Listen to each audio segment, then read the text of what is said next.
Boa tarde. O governo do estado do Amazonas e a prefeitura de Manaus anunciaram hoje que para 2017 serão ofertadas mais de 180 mil vagas na rede pública de ensino. Na ocasião, um aplicativo para celular foi lançado e que deve facilitar esse processo. Do dia 13 ao dia 20 de janeiro, a rede pública de ensino abre o calendário de matrículas. Hoje, na sede do governo do Amazonas, secretários de Educação do Estado e da rede municipal de Manaus anunciaram que para 2017 a rede vai disponibilizar mais de 183 mil vagas. E pela primeira vez nós estamos lançando mais de 136 mil vagas para 2017, com uma rede totalmente preparada para esse atendimento. O governador acabou de anunciar mais de 300 milhões de investimentos, então assim, a infraestrutura vai ser cuidada agora em janeiro, para que dia 6 de fevereiro, no início do ano letivo, nós tenhamos todos os nossos alunos rematriculados e as novas vagas com os alunos dentro das nossas escolas. Ao longo dos últimos 4 anos foram construídas no município de Manaus 14 escolas, o que representou um número de vagas 8% superior ao oferecido no ano passado. Então, nós temos 46 mil vagas para novos alunos esse ano. Na ocasião, o governo lançou um aplicativo para que os interessados no calendário de matrículas tenham acesso às datas. Chegamos a um ponto de aprimoramento quase que perfeito, que é isso que nós lançamos agora, esse aplicativo que nós lançamos agora, que vai permitir que pai de família possa fazer a reserva da sua matrícula em qualquer lugar que ele estiver. Durante a coletiva, o governador ainda falou dos investimentos para o Estado durante os próximos anos. Naqueles 354 milhões de reais que eu anunciei, vai permitir que a gente gere mais de 60 mil vagas no próximo ano, só de novas escolas, nova sala de aula. O Natal já está batendo a porta e, entre tantas promoções e liquidações, o consumidor precisa ficar atento não só aos preços dos produtos, mas também às formas de pagamento e aos juros. As reclamações nessa época do ano aumentam em até 20% no Procon Amazonas. Minas Macaquinha, calça da China na promoção hoje de R$18. Vale tudo para atrair a atenção dos clientes. E pesquisar preços ainda é a melhor alternativa para planejar os gastos. A gente tem que pesquisar bastante, porque as coisas são muito caras. Pesquisa os preços para poder comprar, porque hoje a situação está muito ruim para a gente estar comprando as coisas assim, né? Mas a preocupação dos consumidores não deve parar por aí. É preciso fugir das armadilhas do mercado no mês de dezembro. Tem um pouco de receio, né, de dar o presente e depois o familiar não poder trocar, né? De acordo com o Procon Amazonas, ao comprar presentes nesta época do ano, é preciso ficar atento ao prazo para as trocas e se o estabelecimento dispõe do serviço. No mês de janeiro, as reclamações nesse setor aumentam em 20%. Verificar se essa loja, ao adquirir esse presente, se porventura esse presente ficar pequeno, grande ou numeração errada, se essa loja troca o devido presente. Então, são dicas fundamentais que fazem uma grande diferença na hora de presentear. Alguns lojistas, para driblar a crise que, segundo eles, comprometeu 30% das vendas deste ano, vale abrir exceções para não perder a clientela. Mas, em consideração ao cliente, né, para que ele seja fiel ao nosso estabelecimento, nós fazemos a troca, não tem data específica, basta ele levar a nota, trazer o produto. O maior apelo do Procon é que os consumidores estejam atentos às informações sobre os preços à vista e a prazo, o número de parcelas e as taxas de juros, evitando assim gastos desnecessários e futuros transtornos. O informe deve ser feito como esse, estar fixado em local de fácil acesso de forma legível e clara. Ao seguir as dicas, o orçamento para janeiro fica leve. Fundamental é pesquisar preço, verificar o perfil do teu presenteado, verificar o teu orçamento e entrar naquela loja que, além de encantar, ela cuide também do pós-venda. Essa semana foi movimentada no Tribunal de Justiça do Amazonas com o início das audiências de instrução da Operação Cauxi. 13 pessoas são acusadas de desviar mais de 56 milhões de reais da Prefeitura do município de Iranduba. Nesta sexta-feira, os réus começaram a ser ouvidos. Caio Fonseca. Hoje apenas os 13 réus foram ouvidos aqui no Tribunal de Justiça do Amazonas durante a fase de instrução. Essa fase do processo começou na última terça-feira, quando 151 testemunhas foram convocadas para serem ouvidas e, em razão desta quantidade, a previsão era que as audiências fossem concluídas hoje. Mas, de acordo com a assessoria de comunicação do TEJAN, isto só deve ocorrer na segunda-feira. O processo da Operação Cauchi é o maior em tramitação aqui no Tribunal de Justiça. São mais de 44 mil páginas e, só para deixar claro, a audiência de hoje é uma das mais aguardadas. Envolve os 13 réus que foram presos no ano passado, apontados pelo Ministério Público do Estado como integrantes de uma organização criminosa que desviava recursos públicos do município de Iranduba. O valor desviado, segundo o MPE, pode chegar a 56 milhões de reais. De acordo com as investigações, o líder deste esquema era o ex-prefeito de Iranduba, Schneik Medeiros, que segue preso.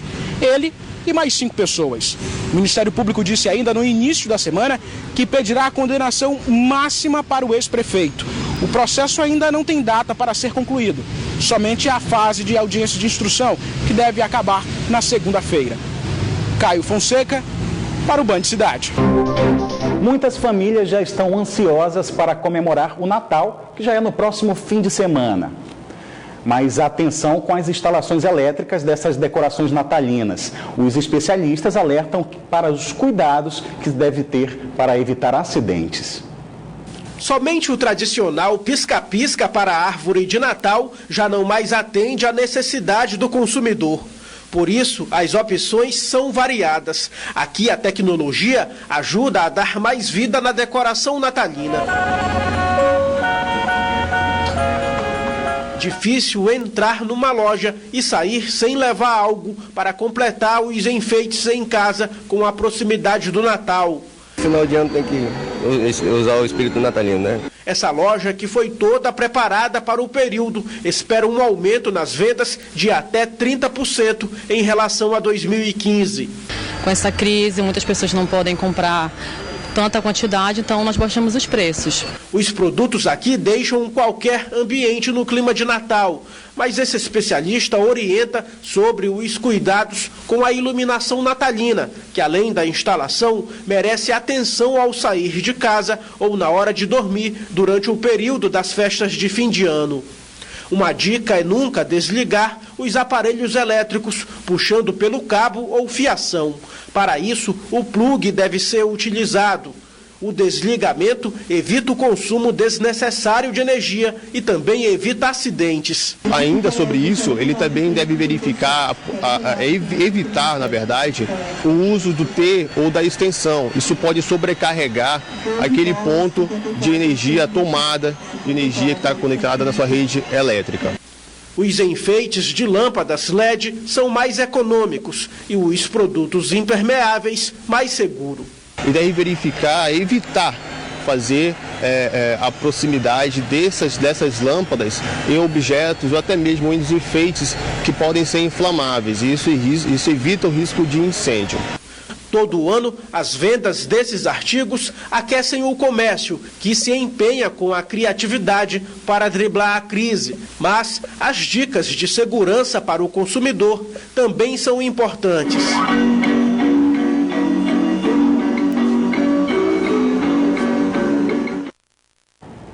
E agora o esporte. O time feminino de futebol do Iranduba já planeja a disputa para representar o estado no Campeonato Brasileiro Feminino em 2017. Algumas reformulações começaram a ser feitas na equipe para tentar esse título que é inédito. O clima em campo é de descontração. As meninas do Hulk treinam diariamente para alcançar o 8º título do estadual. Por isso, o principal desafio dessas meninas em 2017 é um pouco maior: conquistar o título do Campeonato Brasileiro. E vai ser um calendário longo, jogos difíceis, jogos fora, jogos em casa. E a gente vai procurar se preparar da melhor forma para que a gente consiga o nosso objetivo. Já pensando no Brasileiro de 2017, o elenco passa por uma reformulação. Pelo menos 12 jogadoras serão mantidas e outras 5 estão em processo de contratação e só devem ser anunciadas no começo do ano que vem. Nós contratamos já a goleira Kemily da seleção sub-17, que foi um destaque do Brasil no Mundial. Temos a Maiara, que jogou emprestada conosco no Brasileiro Sub-20, quando fomos vice-campeões. Ela está vindo do Corinthians Tiger de São Paulo. E temos 3 atacantes já contratadas que serão anunciadas no início de janeiro, né? São jogadoras de ótimo nível que vão vir para brigar pela titularidade para fazer bonito no Iranduba. A vaga no campeonato foi consolidada depois que o Hulk saiu do 8º e subiu para o 6º lugar no ranking da Confederação Brasileira de Futebol.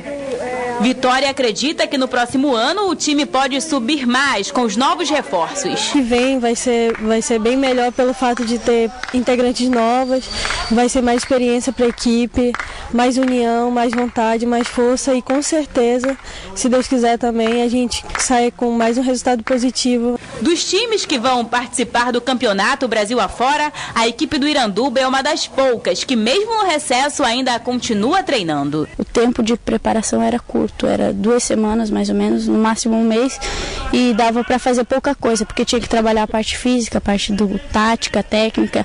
Então a gente já treinando esse ano ainda, só tem a ganhar pro ano que vem e para a próxima competição que a gente ainda tem. Uma boa sorte aí para as meninas do Iranduba. E agora vamos conferir a previsão do tempo para este sábado aqui em Manaus e também em alguns municípios do interior do estado. Em Manaus, a previsão é de tempo nublado a encoberto com chuva fraca. As temperaturas variam entre 20 e 26 graus. Em Benjamin Constant, a previsão é de muitas nuvens com chuva, mínima de 24 e a máxima 29 graus. Em Lábrea, o tempo fica encoberto. As temperaturas variam entre 25 e 29 graus. A mesma previsão para o município de Parintins, onde as temperaturas variam entre 26 e 29 graus. Desde segunda-feira, a fronteira da Venezuela está fechada por determinação do presidente Nicolás Maduro. Mas os venezuelanos que conseguiram sair antes do país para o Brasil também tentam refúgio aqui em Manaus. Alguns deles já até conseguiram emprego de carteira assinada, mas outros estão atuando no comércio informal. Conheça alguns deles na reportagem de Tiago Gonçalves e Jackson Rodrigues. Guilhermo, de 23 anos, veio da cidade de Barcelona, no norte da Venezuela, que enfrenta a forte crise política e econômica. Ainda está muito difícil lá. Está muito pior do que quando eu saí, porque quando eu saí já não tinha comida nos supermercados, como eu já falei. Não tem nem como pensar em comprar roupa, porque não dá. O jovem, que está na capital amazonense há 6 meses e já até fala bem em português, mostra o documento provisório de identidade estrangeiro.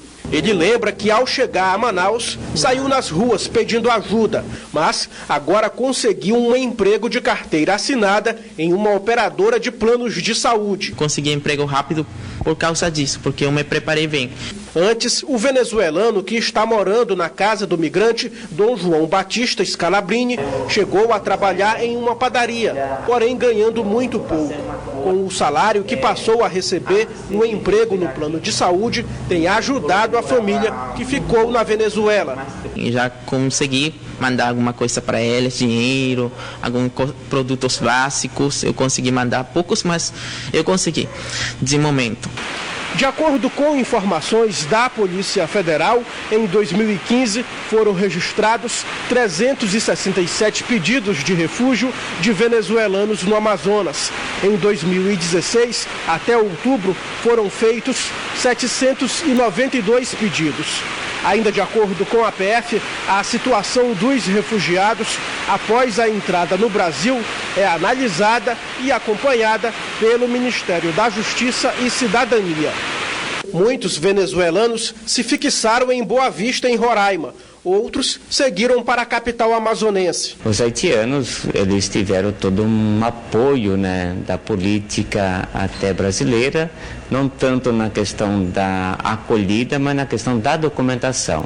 Os venezuelanos vêm sofrendo essa dificuldade de regularizar a situação deles de documentação, como também de serem bem acolhidos na fronteira. Eles vêm sofrendo também essa dificuldade de permanência. Temos dados de ônibus que já retiraram o pessoal, devolvendo para a Venezuela. Aqui, alguns venezuelanos não tiveram a mesma sorte do Guilhermo, que mostramos no início da reportagem, de conseguir um emprego formal e estão atuando no comércio informal no centro da cidade. Alberto diz que não quer trabalhar como vendedor ambulante por muito tempo. Há 4 meses, em Manaus, ele precisa pagar aluguel. Para começar a vender os produtos, emprestou dinheiro de uma tia que também é da Venezuela. Preciso emprego de carteira assinada. Eu sou técnico superior em produção industrial e, de verdade, me sinto incapacitado. Mariana está no 7º mês de gestação. Ela chegou aqui com o marido. Além de ter que pagar aluguel, outra preocupação é a compra do enxoval do bebê. Las cosas, não temos nada todavía aqui em Manaus. Sem autorização para trabalhar nas ruas, os venezuelanos também são alvo da fiscalização. Um caminhão que pega a mercadoria, se la levam. Mercadoria, as caixas, tudo. E foi enterrado hoje no cemitério São João Batista, em Manaus, o corpo do jornalista e empresário Felipe Dal. Antes de seguir em cortejo até o cemitério São João Batista, o corpo do fundador da Rede Amazônica, Felipe Dal, foi velado no Salão Nobre do Centro de Convenções Estúdio 5, na zona centro-sul de Manaus. Durante 2 dias, familiares, autoridades e amigos participaram da despedida do empresário e jornalista que morreu na última quarta-feira em São Paulo. Minha relação com Felipe Dal sempre foi uma relação altamente respeitosa. 2 pessoas, eu como magistrado e ele como um grande empresário e como um grande ser humano. Eu aprendi a admirá-lo muito cedo. Conheci o Dr. Felipe há mais de 50 anos, quando eu trabalhava no cartório da minha irmã. Dr. Felipe, primeiro que ele era um homem à frente do seu tempo, que construiu um império em bases sólidas, não pensando só nele, mas pensando na região. Foi sob o clima nublado e com muitas flores que Felipe Dal foi sepultado por volta das 3 horas da tarde. O filho do empresário lamenta a morte do pai e fala do legado que ele deixou. Ele tinha, sim, seus objetivos pessoais, profissionais, mas ele nunca deixou de enxergar, ele sempre pensou em servir. Então, quando você constrói alguma coisa ou coloca no seu projeto o desejo de servir, a Rede Amazônica surgiu para servir a região. Vítima de infarto, o Dr. Felipe Dal, como era chamado, morreu um dia antes de completar 88 anos. O corpo do jornalista e empresário foi sepultado no mesmo túmulo em que a mãe e o pai estão enterrados. A tradicional cantata de Natal da Secretaria de Cultura do Estado vai iniciar a série de 10 apresentações logo mais às 8 horas da noite no Teatro Amazonas. O concerto este ano foi batizado de Natividade e foi criado a partir da obra do escritor amazonense Max Carpentier. No sábado, o espetáculo vai ter 2 edições, a primeira às 5 horas da tarde e a segunda às 8 horas da noite. No domingo, são 3 apresentações, às 11 da manhã, 5 da tarde e 8 da noite. Nesses 3 dias, um telão montado no Largo São Sebastião vai transmitir o espetáculo. A entrada é gratuita. Agora, mais uma dica para o fim de semana, dessa vez para os amantes da arte. Uma exposição da Marinha do Brasil reúne obras de artistas locais em homenagem aos encantos e às cores da Amazônia. Aqui são 30 obras de arte que podem ser contempladas pelo público, voltadas às temáticas da Amazônia e Marinha na Amazônia. 8 foram premiadas nas 2 categorias. Sobre a relação da Marinha do Brasil com o povo local, a obra Contraste Regional, do artista Ricola Paiva, ficou em primeiro lugar. No retrato do cotidiano do Amazônida, a obra O Ribeirinho, de Sebastião Cândido, levou a primeira colocação. As obras estão expostas no Salão de Artes do 9º Distrito Naval, que fica no Centro Antigo de Manaus. O objetivo do salão é justamente aproximar, valorizar e receber as obras de nossos artistas tão valorosos, né? E de estreitar os laços da Marinha do Brasil com o nosso meio cultural da cidade de Manaus. Os trabalhos são repletos de talento e paixão pelos encantos e cores da Amazônia. Esta aqui é o almoço típico do parentinense Rubens Belém. Para o artista é importante resgatar essa memória viva que nós temos, a riqueza. Uma verdadeira oportunidade para o público contemplar as pinturas e para o reconhecimento dos artistas locais. Para nós podermos divulgar nosso trabalho para a sociedade. É uma porta que se abre.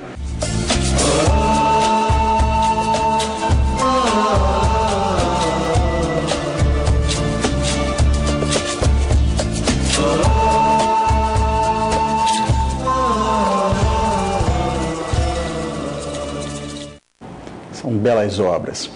O Natal é uma data recheada de coisas boas. Clima de amor, esperança, solidariedade. Um momento que fica ainda mais encantador com os caprichos das decorações. Nesta casa, que fica no bairro São Raimundo, a decoração natalina é atração há 16 anos. Por aqui, o colorido está em quase tudo. A árvore de Natal é o primeiro item que ganha espaço na casa. O presépio não só conta a história do nascimento de Jesus Cristo, como também emociona.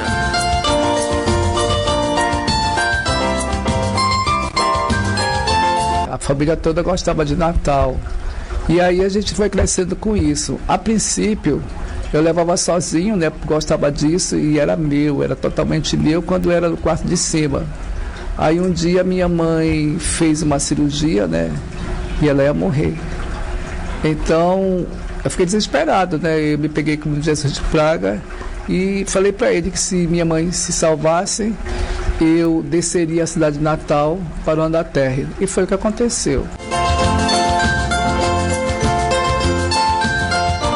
Nesta época, a magia do Natal invade toda a cidade. Neste conjunto residencial, a decoração também evidencia o espírito natalino, só que com um toque moderno.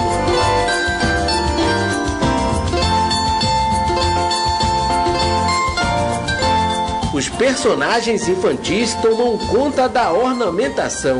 A ideia foi deste casal que pensou em deixar o clima ainda mais aconchegante para a filha. Desde que nós nos casamos, nós mantemos essa tradição de todos os anos ornamentar, todos os anos enfeitar. Então vai eu e ela junto para fazer essas compras. A gente escolhe, sempre é ela que escolhe um tema, escolhe uma cor, escolhe não sei o que, e eu entro meio que na fantasia com ela e a gente vai.